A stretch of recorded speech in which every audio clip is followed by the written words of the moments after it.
Hi ಎಲ್ರಿಗೂ welcome back to my YouTube channel Rajinikanth Kannada blogs. Hi ಎಲ್ರಿ. Hi ಇವತ್ತು ವರ್ನಾಡಿಗೆ ಹೋಗ್ತಾ ಇದ್ದೀವಿ. ಮಗಂದು ಅನ್ನಪ್ರಾಶನ ಮಾಡಿಸೋಣ ಅಂತ. ವರ್ನಾಡಲ್ಲಿ ಅನ್ನಪ್ರಾಶನ ಹೇಗಾಗುತ್ತೆ ಇನ್ ಡೀಟೇಲ್ ಆಗಿ ನಾನು ಇವತ್ತು ತೋರಿಸ್ತೀನಿ. ಹೇಗಾಗುತ್ತೆ, ಇವತ್ತಿನ ದಿನ ಹೇಗಿರುತ್ತೆ.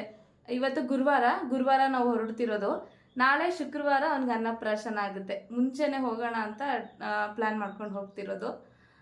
ತುಂಬ ಖುಷಿ ಆಗ್ತಿದೆ. ಇವತ್ತು ಏನೆಲ್ಲ ಆಗುತ್ತೆ ನೋಡೋಣ ಬನ್ನಿ. ಇದನ್ನು ಶೇರ್ ಮಾಡ್ಕೋಬೇಕು ಅಂತ ಅನಿಸ್ತು, ಅದಕ್ಕೆ ನಾನು ಶೇರ್ ಮಾಡ್ಕೊತಿದ್ದೀನಿ. ನಮ್ಮ ಜೊತೆ ನೀವು ಕೂಡ ಹೊರನಾಡಿಗೆ ಬನ್ನಿ, ಹೋಗೋಣ. ಬಿಸಿ ಬಿಸಿ ಕಾಫಿಯಿಂದ ನಮ್ಮ ಜರ್ನಿ ಶುರುವಾಯಿತು. ಹಾಯ್ ಎಲ್ರಿಗೂ. ಇವಾಗ ನಾವು ಹೊರನಾಡಿಗೆ ಬಂದಿದ್ದೀವಿ. ಕಾಣಿಸಿದ ತಕ್ಷಣ, ಇಳಿದ ತಕ್ಷಣ ಕಾಣಿಸ್ತಾ ಇರೋದೇನೆಂದರೆ ಫುಲ್ ಗ್ರೀನರಿ ನೋಡ್ಬೋದು. ಬೆಳಿಗ್ಗೆ 7:30 ಗತ್ತಿದ್ದು ಇವಾಗ ಬಂದಿದ್ದೀರಿ ನೋಡಿ. ಬೆಳಿಗ್ಗೆ 7:30 ಹತ್ತಿದ್ದಕ್ಕೆ ಇವಾಗ 5:20ಕ್ಕೆ ಬಂದಿದ್ದೀವಿ. ನೋಡ್ಬೋದು ಗ್ರೀನರಿ ಎಷ್ಟು ಚೆನ್ನಾಗಿದೆ ಅಂತ ಹೊರನಾಡಲ್ಲಿ.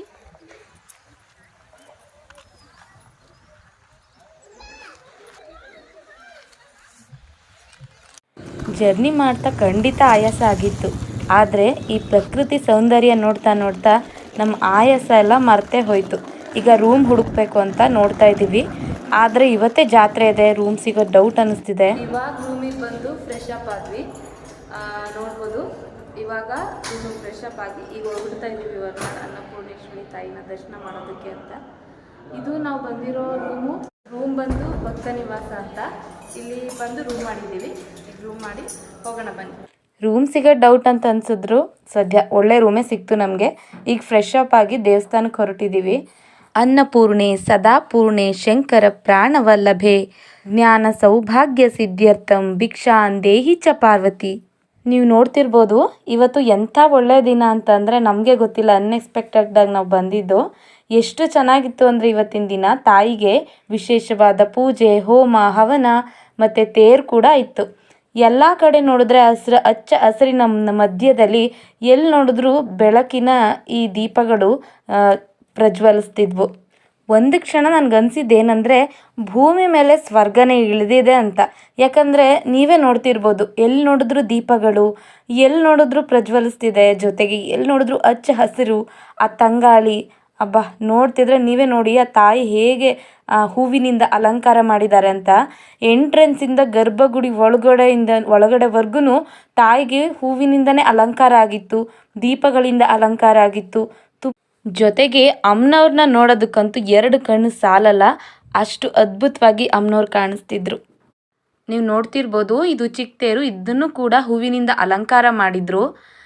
ಜೊತೆಗೆ ಇಲ್ಲಿ ತೋರಿಸ್ತಿದ್ದೀನಲ್ಲ, ಇದು ದೊಡ್ಡ ತೇರು ಅಂತ, ಇದು ಕೂಡ ಹೂವಿನಿಂದ ಅಲಂಕಾರ ಮಾಡಿದ್ರು.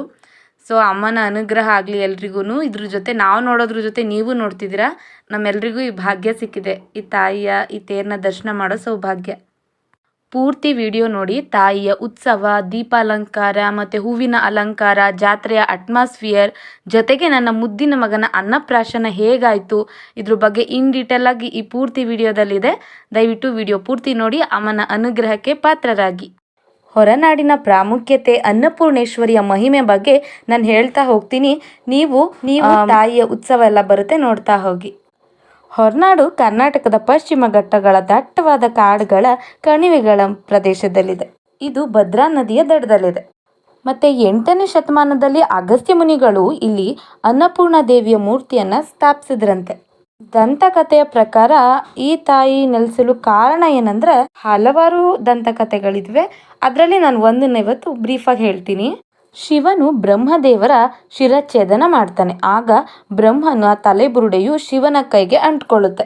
ಶಿವನಿಗೆ ಒಂದು ಶಾಪ ಇರುತ್ತೆ, ಏನಂದ್ರೆ ಶಿವನ ಕೈಯಲ್ಲಿರುವ ತಲೆಬುರುಡೆಯು ಆಹಾರ ಅಥವಾ ಧಾನ್ಯಗಳಿಂದ ತುಂಬುವ ತನಕನೂ ಬ್ರಹ್ಮನ ತಲೆಬುರುಡೆಯು ಶಿವನ ಕೈಗಳಿಗೆ ಅಂಟಿಕೊಂಡಿರುತ್ತೆ ಅಂತ.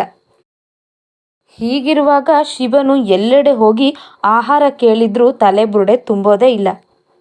ಆಗ ಪಾರ್ವತಿ ದೇವಿ ಇನ್ನೊಂದು ಅವತಾರ ತಾಳಿ ಹೊರನಾಡಿನ ಅನ್ನಪೂರ್ಣೆಯಾಗಿ ನೆಲೆಸಿದ್ಲು ಮತ್ತು ಶಿವನ ಕೈಲಿದ್ದ ತಲೆಬುರುಡೆ ತುಂಬಿಸಿದ್ಲು. ಶಿವನ ಶಾಪ ವಿಮೋಚನೆ ಮಾಡಿದ್ಲು. ನಮ್ಮ ಸನಾತನ ಧರ್ಮದಲ್ಲಿ ಅನ್ನಕ್ಕೆ ತನ್ನದೇ ಆದ ಪ್ರಾಮುಖ್ಯತೆ ಇದೆ. ಹಾಗೆ ಅನ್ನವನ್ನು ನೀಡುವ ತಾಯಿಯಾದ ಅನ್ನಪೂರ್ಣೆಯನ್ನು ಪ್ರತಿಯೊಬ್ಬರು ಭಕ್ತಿಯಿಂದ ಆರಾಧಿಸ್ತಾರೆ. ಈ ತಾಯಿಯ ದರ್ಶನ ಪಡೆದ್ರೆ ಸಾಕು, ಜೀವನದಲ್ಲಿ ಎಂದಿಗೂ ಅವರಿಗೆ ಆಹಾರದ ಕೊರತೆನೇ ಇರಲ್ವಂತೆ. ಇದು ಎಲ್ಲರ ನಂಬಿಕೆ ಆಗಿದೆ. ಅದಕ್ಕೆ ತಮ್ಮ ಮಕ್ಕಳಿಗೆ 6 ತಿಂಗಳು ಇರುವಾಗ ಇಲ್ಲಿ ಬಂದು ಅನ್ನಪ್ರಾಶನ ಮಾಡಿಸ್ತಾರೆ. ಅವರ ಮೊದಲ ಅನ್ನಪ್ರಾಶನ ಅವರ ಜೀವನದಲ್ಲಿ ಎಂದಿಗೂ ಮಕ್ಕಳಿಗೆ ಆಹಾರದ ಕೊರತೆ ಆಗದೆ ಇರಲಿ, ತಾಯಿಯ ಅನುಗ್ರಹ ಆಗಲಿ ಅನ್ನೋದು ಎಲ್ಲರ ಉದ್ದೇಶ ಮತ್ತು ನಂಬಿಕೆ. ಈಗ ದೇವಸ್ಥಾನದ ಒಳಗಡೆ ಬರ್ತಾ ಇದ್ದೀವಿ. ಮೊಬೈಲ್ ಅಲೋ ಇಲ್ಲ, ಆದರೂ ನಾನು ಫೋಟೋಶೂಟ್ ಮಾಡ್ಕೊಂಡು ಬರ್ತಾ ಇದ್ದೀನಿ ವಿಡಿಯೋನ. ಒಳಗಡೆ ಝೂಮ್ ಮಾಡಿ ತಾಯಿನ ತೋರಿಸೋಣ ಅಂತ ಆಸೆ, ಬಟ್ ಝೂಮ್ ಮಾಡಿದ್ದೀನಿ, ಆದರೆ ಸ್ವಲ್ಪ ಕಾಣಿಸ್ತಿದೆ ಅನಿಸುತ್ತೆ. ಅಲ್ಲಿ ಯಾರೋ ಬಂದರು, ಅದಕ್ಕೆ ನಾನು ವಿಡಿಯೋ ಸ್ಟಾಪ್ ಮಾಡಿಬಿಟ್ಟೆ. ಆದರೆ ಎಂಟ್ರೆನ್ಸಿಂದ ಒಳಗಡೆ ಗರ್ಭಗುಡಿ ಒಳಗಡೆನೂ ಹೂವಿನ ಅಲಂಕಾರ ಇತ್ತು ನೋಡಿ, ನೋಡ್ಬೋದು. ತುಂಬ ಚೆನ್ನಾಗಿ ಮಾಡಿದರು. ಜಾತ್ರೆ ವಿಶೇಷತೆ, ಅಮ್ಮನವ್ರಿಗೆ ವಿಶೇಷ ಪೂಜೆಗಳು ನಡೀತು. ತಾಯಿನ ನೋಡೋದಕ್ಕೆ ಮಾತ್ರ 2 ಕಣ್ಣು ಸಾಲಲ್ಲ. ಸ್ವರ್ಣ ಅಲಂಕಾರದಿಂದ ತಾಯಿ ಕೂಡಿದ್ಲು.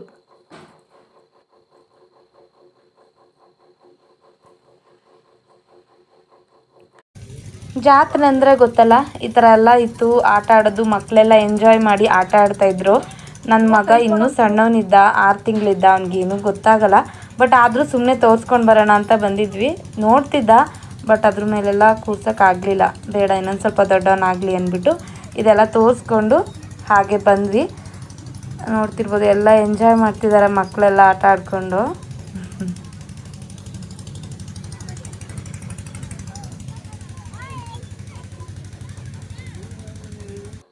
ಇದಾದಮೇಲೆ ಇಲ್ಲಿ ಆಂಜನೇಯ ಸ್ವಾಮಿ ದೇವಸ್ಥಾನ ಇದೆ.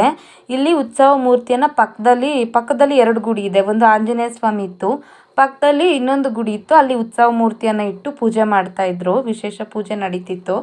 ಇಲ್ಲಿ ನೋಡ್ತಿರ್ಬೋದು, ಇಲ್ಲಿ ಆಂಜನೇಯ ಸ್ವಾಮಿ ಮತ್ತು ಶಂಖ ಚಕ್ರ ಎಲ್ಲ ದೀಪಗಳಿಂದ ಕೂಡಿತ್ತು. ಇಲ್ಲಿ ನೋಡ್ಬೋದು, ಅಕ್ಕಪಕ್ಕ ಪೆಂಜು ಹಚ್ಕೊಂಡು ನಿಂತಿದ್ದಾರೆ. ಪೆಂಜು ಅಂತಾರೆ ನಮ್ಮ ಕಡೆ. ಮತ್ತು ಅಲ್ಲಿ ದೇವರು ಉತ್ಸವ ಮೂರ್ತಿ ಬಂದು ಅಮ್ಮನವರೇ ಆಗಿದ್ದರು. ಅಮ್ಮನವರಿಗೆ ಮಂಗಳಾರತಿ ಎಲ್ಲ ನಡೀತಿತ್ತು. ಜೊತೆಗೆ ಮಂಗಳವಾದ್ಯ ಕೂಡ ಇತ್ತು. ನಿಜವಾಗ್ಲೂ ನಾವು ಬೇರೆ ದಿನ ಬಂದಿದ್ದರೆ ಇದೆಲ್ಲ ನಮ್ಗೆ ಸಿಗ್ತಿತ್ತೋ ಏನೋ ಗೊತ್ತಿಲ್ಲ. ನನ್ನ ಮಗನ ತುಂಬ ಲಕ್ಕಿ ಅಂತ ಹೇಳ್ಕೊಬೋದು ನನ್ನ ಮಗನ. ಯಾಕಂದರೆ ಅನ್ಎಕ್ಸ್ಪೆಕ್ಟೆಡಾಗಿ ಬಂದು ನಮ್ಗೆ ಇದೆಲ್ಲ ಸಿಗ್ತಿರೋದು. ಅದು ಒಂದಿನ ಆಲ್ಟ್ ಬೇರೆ ಆಗಬೇಕು ಅಂತ ಮುಂಚೆನೇ ಪ್ಲ್ಯಾನ್ ಮಾಡಿದ್ವಿ. ಬಟ್ ಆಲ್ಟ್ ಆಗಿದ್ದು ಕೂಡ ತುಂಬ ಒಳ್ಳೆಯದಾಯಿತು, ನಮಗಿದೆಲ್ಲ ಸಿಕ್ತು. ಈಗ ಆಂಜನೇಯ ಸ್ವಾಮಿಗೆ ಮಹಾಮಂಗಳಾರತಿ ಆಯಿತು. ಆಂಜನೇಯ ಸ್ವಾಮಿಗೆ ಅಲ್ಲಿ ಮಂಗಳವಾದ್ಯ, ಅಲ್ಲಿ ಮಂತ್ರಘೋಷ, ಜೊತೆಗೆ ಅಮ್ಮನವರ ವಿಗ್ರಹ, ಈ ಕಡೆ ಆಂಜನೇಯ ಸ್ವಾಮಿ ಬೆಳ್ಳಿ ಕವಚದಿಂದ ಅಲಂಕಾರ ಮಾಡಿದ್ದು ತುಂಬ ಚೆನ್ನಾಗಿತ್ತು ಆ ಸಂಜೆ. ಈಗ ಉತ್ಸವ ಮೂರ್ತಿ ವಿಗ್ರಹನ ಅಮ್ಮನವ್ರನ್ನ ಉತ್ಸವವನ್ನು ಮಾಡ್ತಾ ಅದನ್ನು ಮೆರವಣಿಗೆ ಬರ್ತಾ ಇದ್ದಾರೆ. ಅಲ್ಲಿ ಮೆರವಣಿಗೆ ಬರ್ತಾ ಇರುವಾಗ ನೋಡ್ಬೋದು, ಅವ್ರ ತಲೆ ಮೇಲೆ ಹೊತ್ಕೊಂಡು ಮೆರವಣಿಗೆ ಮಾಡ್ತಾರೆ. ಇದೇ ಥರ ಉತ್ಸವ ನಡೆಯುತ್ತೆ ಇಲ್ಲಿ. ಜೊತೆಗೆ ಅಲ್ಲಿ ಅಕ್ಕಪಕ್ಕ ಅಂಗಡಿಯವರು, ಅಲ್ಲಿ ಸ್ಥಳೀಯರು ಯಾರು ಇರ್ತಾರೆ ಅವರು ಅಲ್ಲಿ ಪೂಜೆ ಕೊಡ್ತಾಯಿದ್ರು. 2 ಜ್ಯೋತಿನ ದೀಪನ ಬೆಳಗಿಸಿ ಆ ತಾಯಿಗೆ ಹಣ್ಣು ಕಾಯಿ ಪೂಜೆ ಮಾಡಿಸ್ತಾಯಿದ್ರು. ಇದಾದಮೇಲೆ ಇಲ್ಲಿಂದ ಅಲ್ಲಿವರೆಗೂ ನೋಡಿ ಕಾಣಿಸ್ತಿಲ್ಲ ಎಂಟ್ರೆನ್ಸ್. ತುಂಬ ಏನು ದೂರ ಜಾಸ್ತಿ ಏನಿಲ್ಲ, ಸ್ವಲ್ಪನೇ. ಹಿಂಗೆ ಮೆರವಣಿಗೆ ಮಾಡಿ ನಂತರ ಗರ್ಭಗುಡಿ ಒಳಗಡೆ ಆ ತಾಯಿನ ಕೂರಿಸ್ತಾರೆ. ಅಲ್ಲಿಗೆ 9 ಗಂಟೆಗೆ ಮಹಾಮಂಗಳಾರತಿ ಆಗುತ್ತೆ ಅಮ್ಮನವ್ರಿಗೆ. ಕಂಪ್ಲೀಟ್ ಎಲ್ಲ ನೋಡಿದೆ ನಾನು, ಚೆನ್ನಾಗಿತ್ತು. ಈ ಒಂದು ಹೊರನಾಡಿನ ಈ ಒಂದು ಅನ್ನಪ್ರಾಶನ ಟೈಮಲ್ಲಿ ನಮಗಿದೆಲ್ಲ ಸಿಕ್ಕಿದ್ದು ನಿಜವಾಗ್ಲೂ ಆ ತಾಯಿ ಕೃಪೆ ನಮ್ಮ ಮೇಲಿದೆ ಅಂತಲೇ ಅರ್ಥ. ಅದರಲ್ಲೂ ನನ್ನ ಮಗನ ಮೇಲಿದೆ ಅಂತ ತುಂಬ ಅನ್ನಿಸ್ತು ನನಗೆ. ತುಂಬ ಖುಷಿ ಆಯಿತು. ಇದೆಲ್ಲ ನಾನು ಯಾವಾಗಲೂ ನೋಡಿರಲಿಲ್ಲ ಹೊರನಾಡಲ್ಲಿ. ಇದೆಲ್ಲ ನಿಜವಾಗ್ಲೂ ತುಂಬ ಖುಷಿ ಆಯಿತು.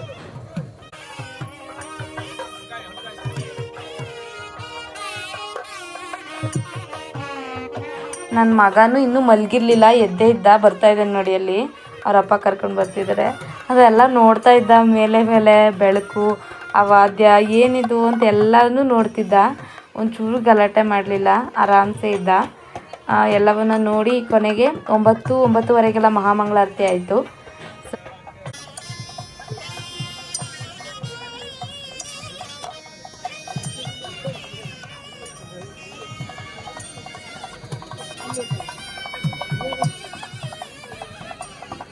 ನಾನು ಹೇಳಿದ್ನಲ್ಲ, ಅಲ್ಲೆಲ್ಲ ಸ್ಥಳೀಯರು ದೀಪ ಬೆಳಗಿಸಿ ಎಲ್ಲ ಪ್ರಸಾದ ತಗೋತಾ ಇದ್ರು ಅಂತ. ಹೀಗೆ ನಡೀತಾ ಇತ್ತು. ಕೊನೆಗೆ ತಾಯಿಯ ಗರ್ಭಗುಡಿಗೆ ಬಂದ್ವಿ. ಅಲ್ಲಿ ಕಾಣಿಸುತ್ತೆ, ಅದು ನೋಡ್ಬೇಕು ನೀವು ಗೋಪುರನ ಎಷ್ಟು ಜಗಮಗ ಅಂತಿರುತ್ತೆ ಅಂತ. ದೀಪದಿಂದ ನೋಡ್ಬೋದು. ಇನ್ನು ಒಳಗಡೆ ತಾಯಿ ಅಂತೂ ನೋಡೋಕ್ಕೆ 2 ಕಣ್ಣು ಸಾಲಲ್ಲ, ತಾಯಿನೇ ಎದ್ದು ಬರ್ತಿದ್ದಾಳೆ ಅನ್ನೋ ಥರ ಫೀಲ್ ಆಗ್ತಿತ್ತು. ಪ್ರತಿಯೊಬ್ಬರು ಹಾಗೆ ಹೇಳ್ತಿದ್ರು ಅಲ್ಲಿ ದೇವಸ್ಥಾನದ ಒಳಗಡೆ ನೋಡ್ಬೋದು. ಆದಿಶಕ್ತಿ ಆತ್ಮಿಕೆ ಅಂತಲೇ ಆ ತಾಯಿ ಇನ್ನೊಂದು ಹೆಸರು ಕೂಡ. ನೋಡಿ ಆ ತಾಯಿ ಎಂಟ್ರೆನ್ಸ್ ವಿಗ್ರಹ ಏನಿದೆ ಅದು ಇದು ಗೋಪುರ ನೋಡಿ. ನಿಮಗೆಲ್ಲ ಹೇಗೆ ಅನಿಸ್ತು ಅಂತ ಕಮೆಂಟ್ ಬಾಕ್ಸಲ್ಲಿ ತಿಳಿಸಿ ಮರಿಬೇಡಿ. ಮಹಾಮಂಗಳಾರತಿ ಎಲ್ಲ ಮುಗಿಸ್ಕೊಂಡು ಮತ್ತೆ ನಾಳೆ ಬೇಗ ಹೇಳ್ಬೇಕಿತ್ತು. ಸೊ ನಾವು ಕೌಂಟರಲ್ಲಿ ವಿಚಾರಿಸಿದ್ವಿ 7:15ಗೆಲ್ಲ ಬನ್ನಿ ಅಂತ ಹೇಳಿದರು. ಸೊ ಇದೆಲ್ಲ ಮುಗಿಸ್ಕೊಂಡು ಪ್ರಸಾದ ಊಟ ಮಾಡಿದ್ವಿ. ತುಂಬ ಚೆನ್ನಾಗಿತ್ತು, ವೆರೈಟಿ ಎಲ್ಲ ಮಾಡಿದರು. ಪ್ರಸಾದ ತುಂಬ ಚೆನ್ನಾಗಿತ್ತು. ಊಟ ಮಾಡಿ ನಂತರ ಬೆಳಿಗ್ಗೆ ಬೇಗ ಬರೋಕ್ಕೆ ಅಂತ ಹೇಳಿದ್ರಲ್ವ, ಸೊ ಬೇಗ ಬಂದ್ವಿ. ನಾವು ಈ ಥರ ರೆಡಿ ಆಗಿದ್ವಿ ಟ್ರೆಡಿಷನಲ್ ಆಗಿ. ಅದರಲ್ಲೂ ಈ ಪುಟಾಣಿನ ಕೃಷ್ಣನ ಥರನೇ ರೆಡಿ ಮಾಡಬೇಕು ಅಂತ ಪ್ಲ್ಯಾನೇ ಇರಲಿಲ್ಲ. ಉಡುಪಿಲಿ ಮಾಡೋಣ ಅಂದ್ಕೊಂಡಿದ್ವಿ, ಬಟ್ ಇಲ್ಲಿ ಅವರಪ್ಪ ಕೃಷ್ಣನ ಥರನೇ ಮಾಡು, ಹೀಗೆ ಮಾಡು ಅಂತ ಹೇಳಿದ್ರು. ಸೊ ಹಂಗೆ ಮಾಡಿ ಡ್ರೆಸ್ನ ಕರ್ಕೊಂಡು ಬಂದ್ವಿ. ಅವ್ರ ಅಜ್ಜಿ ತಾತ ಬೆಳ್ಳಿ ತಟ್ಟೆ ಲೋಟ ಸ್ಪೂನು ಕೊಡಿಸಿದ್ರು. ಸೊ ಅದರಲ್ಲೇ ಅನ್ನಪ್ರಾಶನ ಅವ್ನಿಗಾಯಿತು. ಇಲ್ಲಿ ಅನ್ನಪ್ರಾಶನ ಮಾಡಿಸ್ಬೇಕು ಅಂದರೆ ನಾವೇನು ತಗೊಂಡೋಗೋ ಹಾಗಿಲ್ಲ.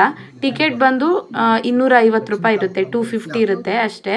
ಜೊತೆಗೆ ನಾವು ಸತ್ಯನಾರಾಯಣ ಸ್ವಾಮಿ ಪೂಜೆ ಮಾಡಿಸಿದ್ವಿ, ಅದು 300 ರೂಪೀಸ್ ಆಯಿತು. 300 ರೂಪಾಯಿ ತಗೊಂಡ್ರು ಟಿಕೆಟು. ಅದು ಕೂಡ ಸತ್ಯನಾರಾಯಣ ಸ್ವಾಮಿ ಪೂಜೆನೂ ಕೂಡ ಮಾಡಿಸಿದ್ವಿ ಅನ್ನಪ್ರಾಶನ ಆದಮೇಲೆ. ಸೊ ಅನ್ನಪ್ರಾಶನ ಮಾಡೋಕ್ಕೆ ಬರೋರಿಗೆ ಇಲ್ಲೇನೂ ತೊಂದರೆ ಇಲ್ಲ, ಆರಾಮ್ಸೆ ಸಿಂಗಲ್ ಆಗಿ ಪುರೋಹಿತರು ನಮಗೆ ಅಂತಲೇ ಒಬ್ಬರು ಯಾರಾದರೂ ಮಾಡಿ ಕೊಡ್ತಾರೆ, ಸಪ್ರೇಟಾಗಿ ಮಾಡಿಕೊಡ್ತಾರೆ. ಇಷ್ಟೇ ಪ್ರೊಸೀಜರ್, ಸಿಂಪಲ್ ಆಗಿದ್ರು. ತಾಯಿ ಸನ್ನಿಧಾನದಲ್ಲಿ ತುಂಬ ಚೆನ್ನಾಗಾಯಿತು. ಈ ಅನ್ನಪ್ರಾಶನ ನಡೆಯೋ ವೇಳೆ ಶುಕ್ರವಾರದ ದಿನ ಆಗಿತ್ತು. ನಾವು ತಾಯಿಯ ಬಲಭಾಗದಲ್ಲಿದ್ವಿ, ತಾಯಿಯ ಎಡಭಾಗದಲ್ಲಿ ಹೋಮ ನಡೀತಾ ಇತ್ತು. ತಾಯಿಗೆ ಮಧ್ಯದಲ್ಲಿ ತಾಯಿ ಇದ್ಲು, ತಾಯಿಗೆ ಅಭಿಷೇಕ ನಡೀತಾ ಇತ್ತು. ತುಂಬ ಪ್ರಶಸ್ತವಾದ ವೇಳೆ ಆಗಿತ್ತು. ಹಾಗಂತ ಪುರೋಹಿತರು ಹೇಳಿದ್ರು. ನಮ್ಗೆ ತುಂಬ ಖುಷಿ ಆಯಿತು ಆ ಒಂದು ವೇಳೆ ಅನ್ನಪ್ರಾಶನ ಮಾಡಿಸುವಾಗ. ನಮ್ಮ ಏನು ಗೋತ್ರ ಕೇಳ್ತಾರೆ, ನಾಮ ಮತ್ತು ರಾಶಿ ನಕ್ಷತ್ರ ಎಲ್ಲ ಕೇಳ್ತಾರೆ. ಕೇಳಿಬಿಟ್ಟು ತಾಯಿನ ಸ್ಮರಣೆ ಮಾಡಿ ಅಂತ ಹೇಳಿ ನಮ್ಮ ಹತ್ರ ಇರೋ ಚಿನ್ನದ ಉಂಗುರ ಇದ್ದರೆ ಸಾಕು, ಅದನ್ನು ಆ ಒಂದು ಹಾಲಿನ ಥರ ಏನೋ ಮಾಡಿರ್ತಾರೆ, ಅದಕ್ಕೆ ಸ್ವಲ್ಪ ರವೆ ಹಾಕಿ ಏನೋ ಮಾಡಿರ್ತಾರೆ, ಹೇಗೆ ಅಂತ ಗೊತ್ತಿಲ್ಲ. ತುಂಬ ರುಚಿಯಾಗಿತ್ತು ಆ ಒಂದು ಪ್ರಸಾದ. ಅದನ್ನು ಉಂಗುರದಿಂದ ಅಜ್ಜಿ 3 ಸಲ ಅದನ್ನು ಬಾಯಲ್ಲಿ ತಿನ್ಸೋಕೆ ಹೇಳಿದ್ರು. ಸೊ ಹಾಗೆ ನಾವಿಬ್ಬರು ಮಗುಗೆ ತಿನ್ನಿಸ್ತಾ ಇದ್ವಿ, ಇಬ್ಬರು ಸೇರಿ ತಿನ್ನಿಸಿದ್ವಿ. ಆಮೇಲೆ ಸಪ್ರೇಟಾಗಿ ಬೆಳ್ಳಿ ಸ್ಪೂನಲ್ಲಿ ಇಬ್ಬರು ಕುಡಿಸಿದ್ವಿ ಮಗುಗೆ. ಇದು ತುಂಬ ಬಿಸಿ ಇತ್ತು, ಉಫ್ ಮಾಡಿ ತಿನ್ನಿಸಿ ಅಂತ ಹೇಳಿದ್ರು. ಸೊ ನಾವು ಬಿಸಿ ಇರೋದನ್ನ ಉಫ್ ಮಾಡಿ ಪಾಪಗೆ ತಿನ್ನಿಸಿದ್ವಿ. ಸ್ಟಾರ್ಟಿಂಗ್ ಸ್ವಲ್ಪ ಅವನು ಬೇಡ ಅನ್ನೋ ಥರನೇ ಮುಖ ಇದು ಮಾಡ್ದ, ಆಮೇಲೆ ಚೆನ್ನಾಗಿತ್ತು ಅನಿಸುತ್ತೆ, ಆಮೇಲೆ ತಿಂದ. ಆಮೇಲೆ ನಾನೊಂದ್ಸಲ 3 ಸಲ ಹಾಕಕ್ಕೆ ಹೇಳಿದ್ರಲ್ಲ, ಸೊ ನಾನು ತಿನ್ನಿಸ್ತಿದ್ದೀನಿ ಇವಾಗ. ನೀವು ಯಾರಾದರೂ ಅನ್ನಪ್ರಾಶನ ಮಾಡಿಸ್ಬೇಕು ಅಂದರೆ ಖಂಡಿತ ನಾನು ರೆಫರ್ ಮಾಡೋದಿಷ್ಟೇ, ಅನ್ನಪ್ರಾಶನ ಅನ್ನಪೂರ್ಣೇಶ್ವರಿಯಲ್ಲೇ ಮಾಡಿಸಿ, ತುಂಬ ಚೆನ್ನಾಗಿರುತ್ತೆ.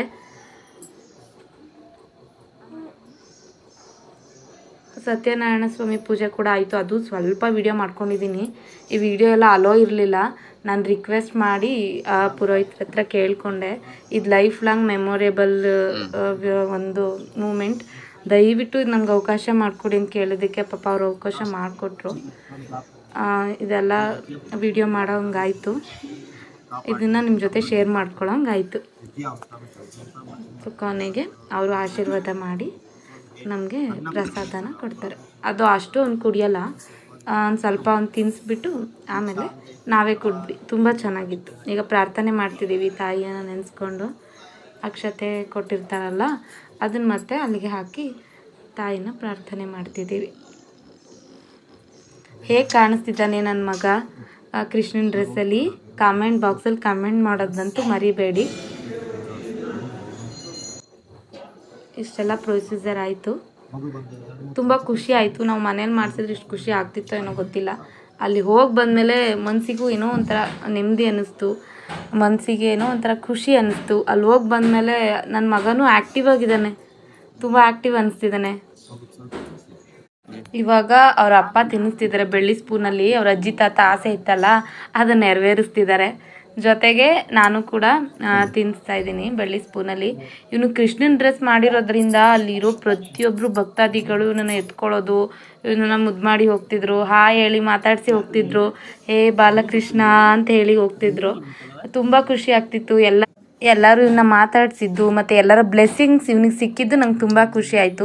ಶುಕ್ರವಾರ ಬೇರೆ ಜೊತೆಗೆ ಜಾತ್ರೆ ಇತ್ತು. ಅಮ್ಮನವರಿಗೆ ಮಡ್ಲಕ್ಕಿ ಕೊಡಬೇಕು ಅಂತ ಆಸೆ ಆಯಿತು. ಸೊ ಮಡ್ಲಕ್ಕಿ ಕೊಟ್ಟೆ ಅಮ್ಮಂಗೆ. ನಂತರ ಆಗಿದೆ ಸತ್ಯನಾರಾಯಣ ಸ್ವಾಮಿ ಪೂಜೆ.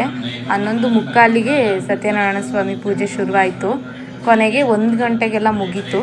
ಸೊ ನಾವು ಬೆಳಗ್ಗೆ ತಿಂಡಿ ಏನೂ ತಿಂದಿರಲಿಲ್ಲ. ಮಧ್ಯಾಹ್ನ ಅಲ್ಲೇ ಊಟ ಮಾಡಿದ್ವಿ. ಸತ್ಯನಾರಾಯಣ ಸ್ವಾಮಿ ಪೂಜೆ ಕೂಡ ತುಂಬ ಚೆನ್ನಾಗಾಯಿತು.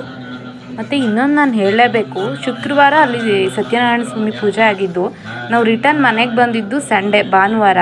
ಅಲ್ಲಿವರೆಗೂ ಅದು ತುಂಬ ಜಾಸ್ತಿ ಕೊಟ್ಟಿದ್ದರಿಂದ ನಾವು ಅಷ್ಟು ತಿನ್ನೋಕ್ಕಾಗಲಿಲ್ಲ. ನಾವು ಬೆಂಗಳೂರಿಗೆ ನಾವು ಬಂದು ಮನೆಯಲ್ಲಿ ತೆಗೆದು ನೋಡಿದಾಗ ಗೊತ್ತಾಯಿತು ಅದು ಇನ್ನೂ ಸ್ವಲ್ಪನೂ ಕೆಟ್ಟಿರಲಿಲ್ಲ. ನಾವು ಫಸ್ಟ್ ತಿಂದಾಗ ಏನು ರುಚಿ ಇತ್ತು ಅದೇ ರುಚಿ ಇತ್ತು. ದೇವರ ಮಹಿಮೆ ಅಂತ ಅನ್ನಿಸ್ತು ನಮಗೆ. ನಾನು ಅವನ ಜೊತೆ ಆಟ ಆಡಿದ್ದ ಕ್ಷಣಗಳು ಇವು ಒಂದು ವೀಡಿಯೋಸ್. ಇದನ್ನು ನಿಮ್ಮ ಜೊತೆನ ಶೇರ್ ಮಾಡಲೇಬೇಕು. ಯಾಕಂದರೆ ಮಡ್ಲಕ್ಕಿ ಎಲ್ಲ ಕೊಟ್ಟಾದ್ಮೇಲೆ ನಾನು ಹೊರಗಡೆ ಬಂದಮೇಲೆ ಯಾರೋ ಒಬ್ಬರು ಅಜ್ಜಿ ಬಂದು, ಯಾರೋ ನಂಗೆ ಗೊತ್ತೇ ಇಲ್ಲ ಅವ್ರು ಬಂದು ನನಗೆ ಬಳೆ ಮತ್ತು ಬಳೆ ಕೊಟ್ಟರು. ದೇವ್ರ ಬಳೆ ಇದು ಅಂತ ಹೇಳಿದ್ರು. ಸರಿ ಅಂತ ನಾನು ಇಟ್ಕೊಂಡೆ. ಅದು ನಂಗೆ ತುಂಬ ಆಶ್ಚರ್ಯ ಆಯಿತು, ತುಂಬ ಖುಷಿನೂ ಆಯಿತು. ದೇವ್ರ ಕೃಪೆ ಅಂತ ಅನ್ಸ. ಅಲ್ಲಿ ತುಂಬ ಜನ ಇದ್ರೂ ಅವ್ರು ನನಗೆ ಕೊಟ್ಟಿದ್ದು ನನಗೆ ಆಶ್ಚರ್ಯ ಅನ್ನಿಸ್ತು. ಅವನಿಗೆ ಫ್ರೀಯಾಗಿ ಬಿಡಬೇಕಿತ್ತು, ಅಲ್ಲೇ ಮಲಗಿಸಿದ್ದೆ. ಸೊ ಅದರಲ್ಲೇ ಅವನು ಆಟ ಆಡ್ಕೊಂಡಿದ್ದ. ಏಕೆ ಸತ್ಯನಾರಾಯಣ ಸ್ವಾಮಿ ಪೂಜೆಗೆ ಸ್ವಲ್ಪ ಟೈಮ್ ಇತ್ತಲ್ಲ. ಸೊ ಅಷ್ಟರಲ್ಲಿ ಈ ವಿಡಿಯೋ ಎಲ್ಲ ಮಾಡ್ಕೊಂಡು ಅಲ್ಲಿ ಕೂತಿದ್ವಿ. ನೋಡ್ಬೋದು ಅವ್ನು ಹೇಗೆ ಆಟ ಆಡ್ತಿದ್ದಾನೆ ಅಂತ, ಅವ್ನು ಹೇಗೆ ಕಾಣಿಸ್ತಿದ್ದಾನೆ ಅಂತ ಹೇಳಿ ಕಾಮೆಂಟ್ ಮಾಡಿ. ನಿಮ್ಗೆ ಏನು ಅನ್ನಿಸ್ತು ಈ ವಿಡಿಯೋ ನೋಡಿ ಅಂತಲೂ ನನಗೆ ಕಾಮೆಂಟ್ ಬಾಕ್ಸಲ್ಲಿ ತಿಳಿಸಿ. ನಿಮ್ಗೇನಾದರೂ ಡೌಟ್ಸ್ ಇದ್ದರೆ ಅದನ್ನು ಕೂಡ ಹೇಳಿ. ಆ ಡೌಟ್ಸ್ಗೆ ನಾನು ಆನ್ಸರ್ ಮಾಡ್ತೀನಿ. ಅನ್ನಪ್ರಾಶನ ನಾವು ಅಂದ್ಕೊಂಡಿದ್ದಕ್ಕಿಂತ ತುಂಬ ಚೆನ್ನಾಗಾಯಿತು ಅಂತ ನಮ್ಗೆ ಅನ್ನಿಸ್ತು. ಜೊತೆಗೆ ನೆಕ್ಸ್ಟ್ ವಿಡಿಯೋ ಬಂದು ಶೃಂಗೇರಿ ಪಾರ್ಟ್ 2 ಬರುತ್ತೆ. ಇದು ಪಾರ್ಟ್ 1 ಆಗಿ ಬರುತ್ತೆ. ಸೊ ಈ ವಿಡಿಯೋ ನಿಮ್ಗೆ ಇಷ್ಟ ಆಗಿದ್ದರೆ ಲೈಕ್ ಆ್ಯಂಡ್ ಶೇರ್ ಕಾಮೆಂಟ್ ಮಾಡಿ ಸಬ್ಸ್ಕ್ರೈಬ್ ಮಾಡ್ಕೊಳ್ಳಿ ಅಂತ ಹೇಳ್ತಾ ಸರ್ವಂ ಶ್ರೀ ಕೃಷ್ಣ ಅರ್ಪಣ ಮಸ್ತು.